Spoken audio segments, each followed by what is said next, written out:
Bonjour tout le monde. Euh, dans cette vidéo, je vais vous présenter de nouveau le chapitre 11 sur travail et énergie,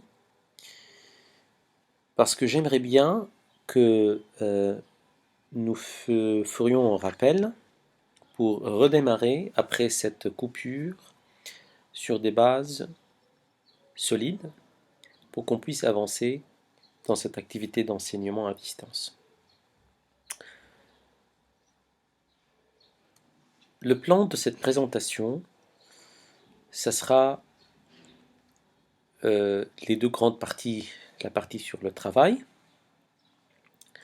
avec sa définition, le signe du travail, les différents types de travail et types de force, ainsi que le travail du poids et la puissance d'une force. Et puis nous allons passer sur la partie énergie, en parlant de l'énergie potentielle et sa variation et relation avec le travail d'une force, puis l'énergie cinétique, la variation de l'énergie cinétique, et on va finir avec l'énergie mécanique ou énergie totale.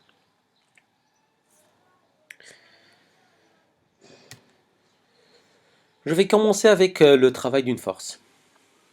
Bon, euh, si vous vous rappelez bien, on ne parle pas d'un travail d'une force que si cette force conduit ou contribue au déplacement d'un corps entre deux points A et B sur un trajet donné. C'est-à-dire, si j'applique une force sur un corps donné et que cette force ne conduit pas au déplacement de ce corps, alors cette force ne possède pas du travail. Comme vous le voyez ici, on a un axe horizontal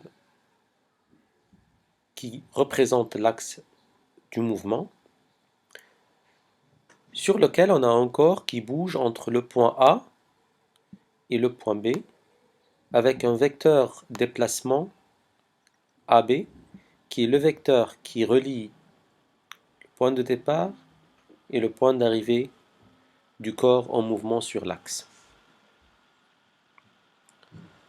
Notez bien que le vecteur AB possède une signe, c'est-à-dire il est toujours dans le sens du déplacement, qui pourra être dans le même sens que l'axe du mouvement, ici horizontal de gauche à droite, ou si le déplacement est dans le sens contraire, donc le vecteur déplacement sera aussi dans le sens contraire. Et puis on va considérer une force F. Ça pourra être une force de traction, hein. Donc par exemple un homme qui est en train de tirer une boîte qui glisse par terre. La question maintenant, c'est comment calculer le travail que fait cette force pour déplacer ou pendant le déplacement de ce corps-là entre le point A et le point B. Sachez que l'angle entre le vecteur F et le vecteur AB est l'angle FAB noté de cette manière-là.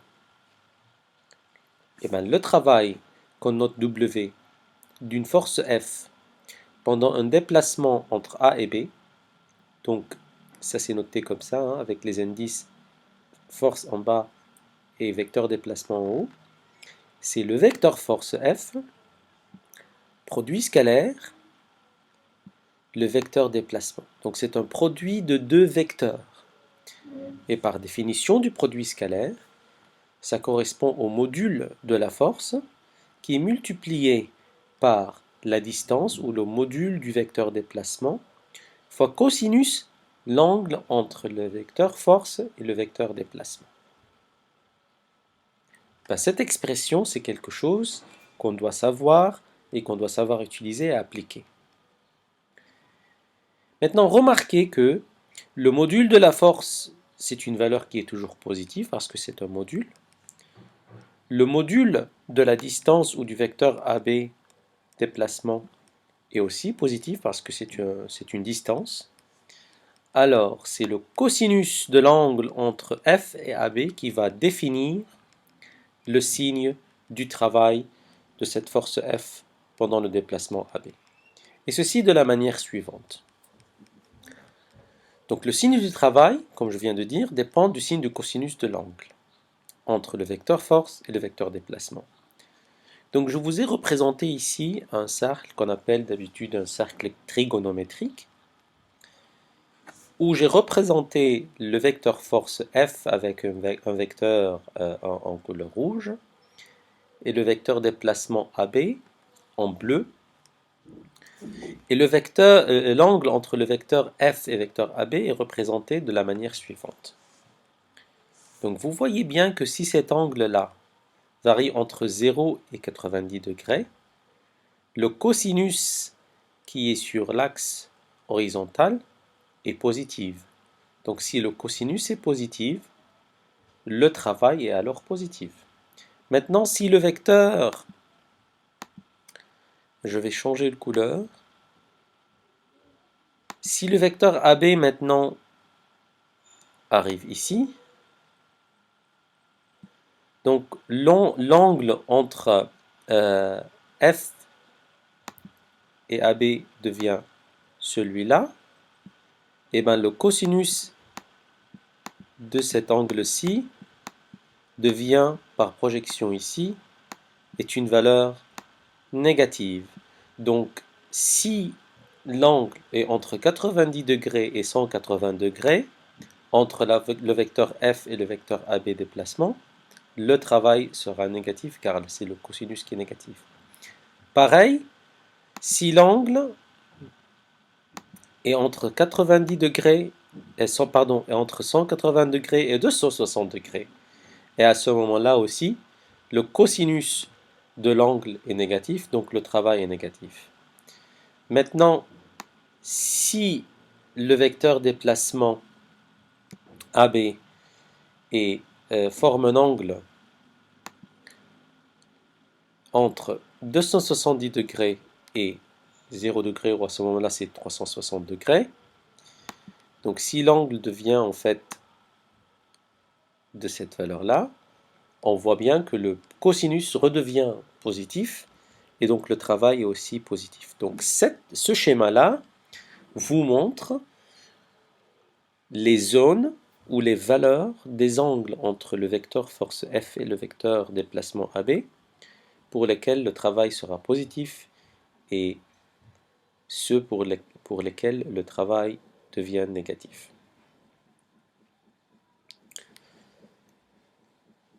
Maintenant, qu'est-ce que c'est un travail positif et qu'est-ce que c'est un travail négatif? Alors, comme c'est écrit, un travail est positif, donc on dit que le travail est moteur. Et quand le travail est négatif, on dit un travail est résistant. Mais qu'est-ce que ça veut dire, un travail moteur et un travail résistant? En fait, je vais passer sur ce tableau.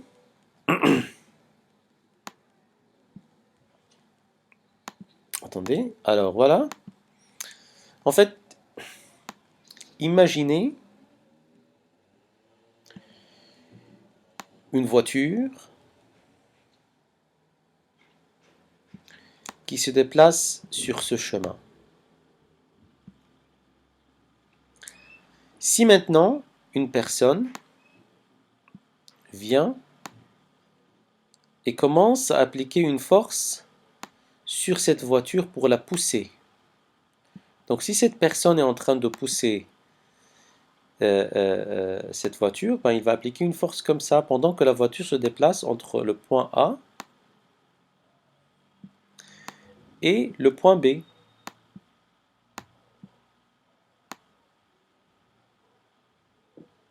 D'accord?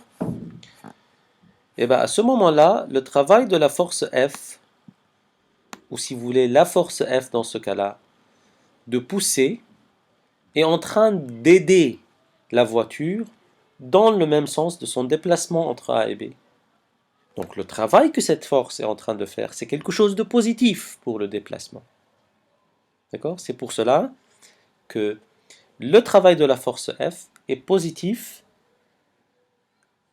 quand la force F contribue d'une façon constructive à aider le déplacement du corps. Et dans ce cas-là, c'est un travail qui est moteur. Pourtant, si maintenant il y a de l'air, et si l'air est en train de créer une force comme ça, petit f, qui s'applique sur le corps de cette manière-là, petit f, à cause du vent par exemple, s'il y a du vent. Donc ça, le vent, ça crée une résistance de l'air. Eh bien, vous comprenez bien que cette petite force, donc cette force petit f, elle va ralentir le mouvement. Donc si la voiture est en train d'être poussée par cet homme-là, avec une force grand F, et qu'il y a du vent avec la force petit f, le déplacement, l'avancement de la voiture de A vers B va se ralentir à cause de cette force.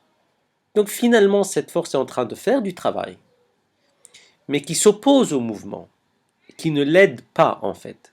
Et donc, le travail que la force petit f est en train de faire est un travail résistant. Et ainsi, sa valeur sera négative et on comprend bien que le vecteur déplacement AB est comme ça. Donc, l'angle entre petit f et le vecteur AB, c'est de 180 degrés et donc le travail sera négatif. Très bien. Ça, c'est représenté sur cette figure-là. Si le déplacement et f sont dans le même sens, donc c'est un travail qui est positif. Si le déplacement et la force F appliquée pour laquelle on cherche le travail sont dans un sens opposé, un travail négatif. Et finalement, vous voyez le dernier exemple là, et bien si la force, si l'angle entre la force, si vous voulez, et le déplacement est de 90 degrés, le travail de cette force est égal à 0. Parce que cette force-là, qui sera perpendiculaire au déplacement, en fait, n'aboutit pas à ce déplacement. Elle ne contribue pas à faire bouger le corps ou à son déplacement entre A et B. Donc son travail est positif. Mais aussi du point de vue mathématique, le fait que l'angle ici c'est 90 degrés, et donc le cosinus de 90 degrés sera 0, ce qui va nous donner le travail 0 dans ce cas-là. Très bien. Maintenant, comme on a parlé de force, ces forces-là ont plusieurs types. Qu'est-ce qu'on entend par les types de force? En fait, en physique, on définit des forces qu'on appelle des forces conservatives et des forces qu'on appelle des forces non conservatives. C'est quoi les forces conservatives? Pour l'instant, on va se restreindre avec cette définition qui dit que les forces conservatives sont les forces dont le vecteur reste constant tout au long du déplacement. Comme exemple à ça, vous prenez la force du poids, le poids d'un corps. Et bien le poids d'un corps est toujours, en termes de vecteur, est un vecteur qui est vertical, dirigé vers le bas. Et si la masse de la personne ne change pas, et c'est toujours le cas en ce moment, et ben le poids ne va pas changer. Le vecteur force, le vecteur du poids ne va pas changer, quoi que ce soit le déplacement. Et à ce moment-là, on dit que le poids constitue une force qui est conservative. Un peu plus tard, on va voir à la fin de cette présentation qu'il y a un peu plus de notions dans le terme conservatif quand on va définir une force. Mais on va garder ça pour un tout petit peu plus tard. Pourtant, une force non conservative, c'est une force dont le vecteur change avec le déplacement. Donc, comme le frottement par exemple, ou la résistance de l'air. Pour le comprendre, je vais passer sur ce tableau et vous donner un exemple un peu plus pratique. Voyons. De nouveau, je reprends l'exemple de la voiture qui bouge sur ce chemin. Donc, je redessine la voiture. D'accord? On a dit, l'exemple le plus pertinent, le plus simple à comprendre, c'est le poids de la voiture. Donc le poids de la voiture est toujours vertical vers le bas. Donc même si la voiture qui est en déplacement se trouve sur un chemin, disons un tout petit peu avec un monté comme ça, et que la voiture devient ici, hein, c'est un peu dramatique, mais c'est juste pour faire comprendre les choses, et ben le poids est toujours vertical vers le bas, de même longueur et de même direction et même sens. Donc le poids est une force conservative. D'accord? Très bien. Maintenant, la force non conservative est c'est un tout petit peu plus malin. Donc on va le présenter. Imaginez maintenant cette voiture qui bouge entre le point A et le point B.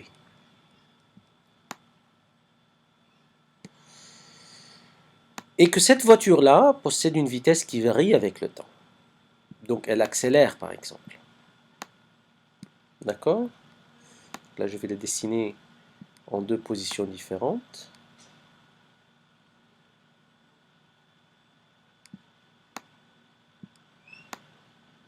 Très bien. Bon, la force ici, elle possède une vitesse V1. Et ici, elle possède une vitesse V2 un peu plus large. Parce qu'elle accélère, parce que la voiture est en train d'accélérer. La force de frottement ou la force de résistance de l'air, plus on est rapide, plus la voiture est rapide, plus la résistance de l'air est plus élevée. Donc en fait, les forces de résistance ou de frottement sont des forces qui sont proportionnelles en module. Elles sont proportionnelles à la vitesse de déplacement et sont toujours dans le sens opposé. Donc dans ce cas-là, la force de frottement ou de résistance de l'air ici, ça sera petit f, je noterai indice 1. Et dans ce cas-là, ça sera petit f, indice 2. Et on voit bien que puisque le module de F2 et le module de F1 sont différents, donc puisque le module de la force F2 est différent du module de la force F1, donc ça c'est différent de la module de la force F1, juste parce que la vitesse est plus élevée dans le cas 2 que le cas 1, et bien alors ça suffit pour dire, puisque les modules sont différents, que le vecteur de la force F2, qui est la résistance de l'air, est différent que la résistance de l'air, donc le vecteur de la même force, mais en position 1. Alors, au long du mouvement entre A et B, cette force-là, son vecteur a changé de valeur, il a changé de valeur, donc ce n'est pas le même vecteur, c'est un vecteur qui est variable, donc cette force n'est pas conservative.